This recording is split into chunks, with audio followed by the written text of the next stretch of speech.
So before anything, I wanted to let you know that I uploaded the quote-unquote line art of the main doodle in this video onto my DeviantArt page, which I never talk about. Yay! Which means if you want to color that, you can color along with me, or you just want something to color, you hate line art, you just want to do a little something fun, free, you can go ahead and download that, and yeah, go ahead. It is free to download, and you are allowed to post a finished result if you would like, but please just tag me because that's my boy. A couple of weeks ago, I was, for no reason I can remember, thinking about my original character Papaya, and I started to think about who he was becoming as a character. Again, I cannot remember why I was thinking about this dude's journey and history, since he's just an imaginary guy in my head, but I just was. When I picture him now, I realize that he wasn't much different from another character I have. You may know him. His name is Jules. Yeah, I can't have that. I can't have two bottoms being too similar of a person, It's just not very good representation. Alright, I say he was reminding me of Jules, but when I really think about it, their personalities are totally different. I think I was more focused on the fact that they both release twink energy and they both like to drink. And, they're both nice guys overall. But there is, there's a difference. Papaya, for example, could possibly totally kill a dude, but he would never do it. Whereas Jules could and would kill a dude. Literally nobody cares about this. Don't know why I'm talking about it. Anyways, I began to ponder Papaya as a character, and I realized that while he does share some traits with Jules, I'm only thinking about the current Papaya, or at least the one I've been drawing most recently, which is some love-struck guy in his early to mid-20s. When he was younger, when I first created him back in, 2010, 2011, he was just a 17-year-old kid who was really going through some stuff. He went from a kid walking, town to town, looking for a good adventure and making his silly little maps, to a kid traveling town to town, desperately looking for a single person to save him.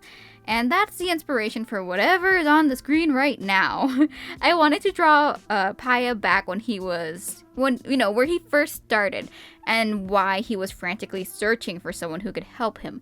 I needed to remind myself of where he started so that I could shape him a little better as an adult. I don't know what exactly has inspired me to go back and look at my older art, but I have so many things that I want to redraw now. And while looking through my old art, I also realized that I hardly ever drew my characters in different stages in their life. And when I say hardly, I mean I only did it once. It was actually, I'm going to put it on the screen, yeah, there it is. It was actually of 4 of my original characters as kids trick-or-treating for whatever reason. 50% of the characters in this picture don't even exist anymore, by the way, although only one of them is canonically dead. R.I.P. Papaya, sucks to suck. So from left to right, the characters are Papaya, Luca, Checkers, and Mocha. Checkers and Mocha are no longer with us, Mocha being God knows where. I might have sold him, to be honest. And Checkers, I really did think I sold him, but then when I was looking through my art USB drive thingy, I could not find him in my adoptables folder. So there's a chance I might not have actually sold him or his design, but I really cannot know for sure. I don't trust my organization skills in the slightest, and there's always a chance I sold his design and just forgot to document it. Which is, that's actually a pretty decent chance, knowing me. I probably just didn't care at the time if I did sell him, and I didn't realize that I would desperately miss that little freak. Not to mention, he's actually kind of important in the story, considering that originally Checkers is the one who introduced Papaya to Luca. Yeah, Checkers knew after looking at Papaya that he needed help, and he knew the exact type of help he needed, and he knew there was a nightmare demon nearby who was decent enough to help him, and yeah, he hooked him up, and that's how we got Lucaya, bro. So yeah, I maybe should bring Checkers back. Oh god. I mean, I don't know if that's still the story anymore, so who knows. Can I talk about a pet peeve of mine?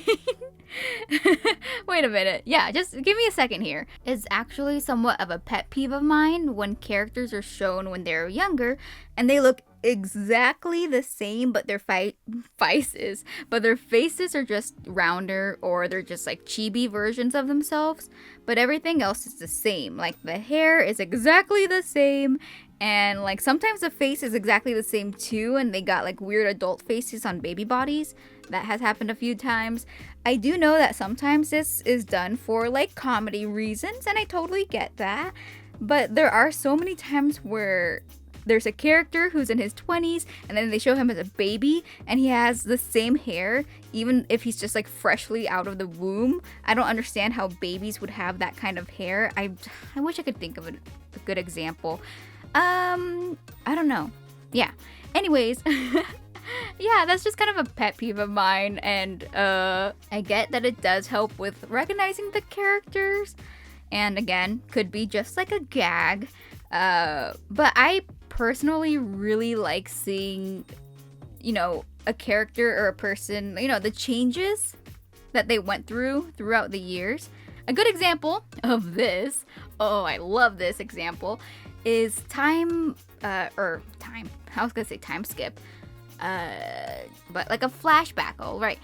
My favorite example of a flashback design is actually Matcha Blossom from Skate the Infinity. Great show, I'm rewatching it right now.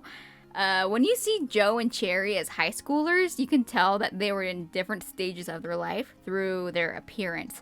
Cherry, for example, I don't know fashion styles, so this is totally wrong. You can correct me in the comments, please. Cherry looked like he was going through some kind of punk phase. I don't know, not emo, but I don't know how to describe him. He has like, his hair was different. It looks a little longer. I could totally be wrong about that. It's covering one of his eyes, and he has like facial piercings. He's literally so beautiful.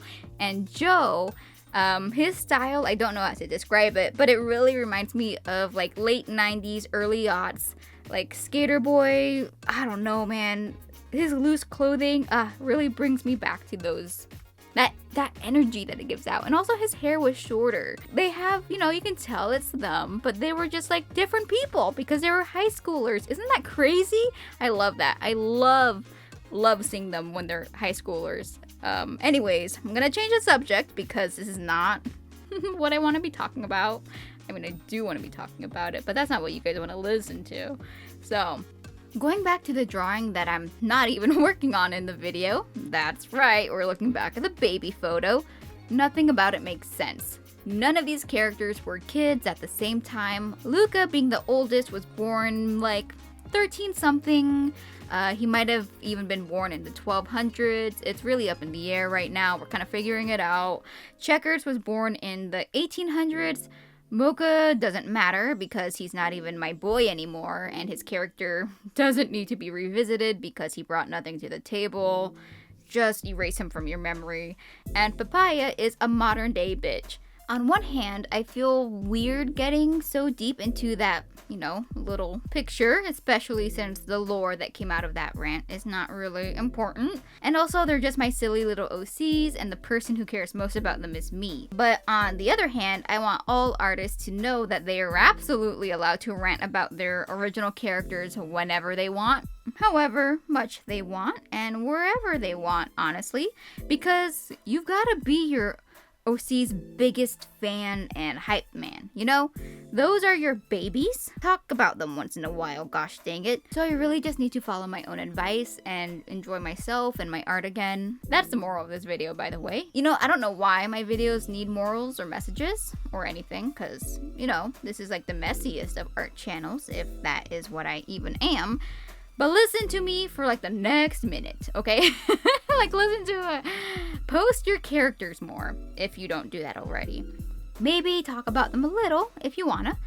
There are a ton of communities out there dedicated to posting your own original characters, and a lot, if not most, artists have characters of their own. Make a friend out of one of them. Grab one of those artists, make them your friend, and talk about your OCs together. It's really fun. I have done it a few times, and man, it's good stuff. Just love your OCs publicly and unapologetically. especially your cringy OCs, because cringy creatures deserve love too. Let's talk about the picture that I'm actually working on for a second. That's a good idea. I got to explore using the Nightmare Goopies more. That was fun. Luca is currently the only character I regularly-ish draw who has those gashes that leak the goopies. And since they're exclusively on his neck, I don't get to experiment with goopies in other body locations. And see, Papaya isn't a full nightmare demon. We all know this. So he can't have gashes like Luca does. I mean, okay, technically he could, but it's almost unheard of for a half demon, half human to develop these gashes. Most of these half demons actually don't secrete any nightmare goop. Kind of fun that Papaya's doing it. He's a little special, that guy. But yeah, no goopy gashes for little Paya. His nightmare goop stuff has to find a way out of his body somehow. And so we explore the choices of orifices. Orifices, you know, that word. I've decided the most common places for that goopy stuff to come out of, at least for half demons, would be the mouth and the nose.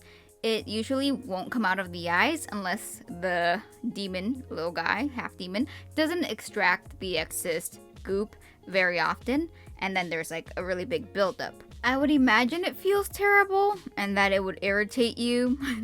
I haven't figured it out quite yet, but I imagine the nightmare tar goop to taste and smell like a mixture of gasoline and heavy smoke.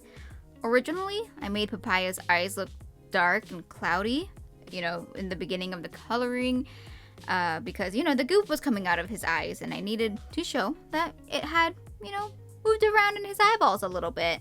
Later on, I don't know if it happened in the video yet, but I do change his eyes to be more red and irritated looking instead of the gray cloudy stuff, which is not as obvious and creepy, so that's a bummer. I was a coward on that choice, I'll give you that. So while drawing this, I realized Papaya's eyes looked too lively, and I wasn't fond of the gray sclera, as it's called. You know, it's the white part of your eyeballs. Yeah, so I wanted him to look distressed, but to also look gone. I didn't want any life in his eyes, alright? I wanted to make him look like he lost a little bit of his humanity, not by doing anything cruel or terrible, but like he literally just lost a piece of his human side because the demon side is just overwhelming him. That's what I needed. That's what I was trying to portray. I needed to remind myself that he is a monster of some sort, a little demon guy, and I wanted to represent that through his eyes. I made his irises cloudy, or at least I attempted to. I softened out the edges too. I feel like his eyes give off more of a zombie vibe, which is overall fine. I think he looks scarier like that, considering that his personality usually is very bubbly, super, you know, he's a happy guy. He's very sweet, and he's just a good guy. So I needed a complete 180 from that, and that's why I just drew this guy just with nothing inside. I don't remember why my last doodle was of him performing his skincare routine. I maybe felt bad that he's been sad in all these pictures, and I just wanted him to be at peace in one of them, maybe?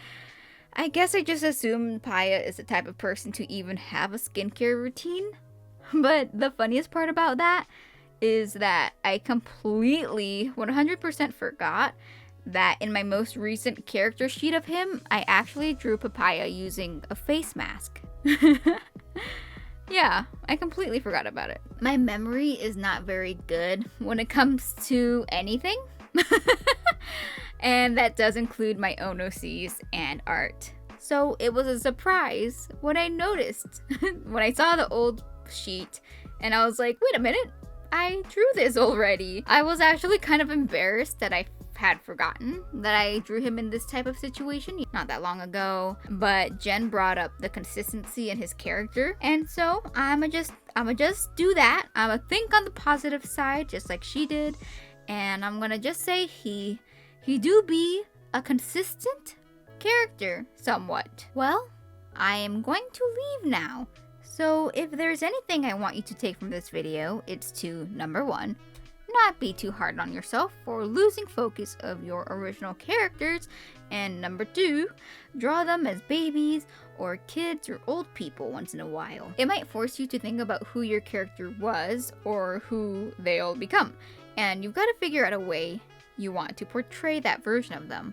It's kind of like a character building exercise. It's really fun. 10 out of 10. Anyways, thank you so much for watching. Please let me know if you decided to give old Papaya coloring. And I hope to see you guys next time. Bye-bye.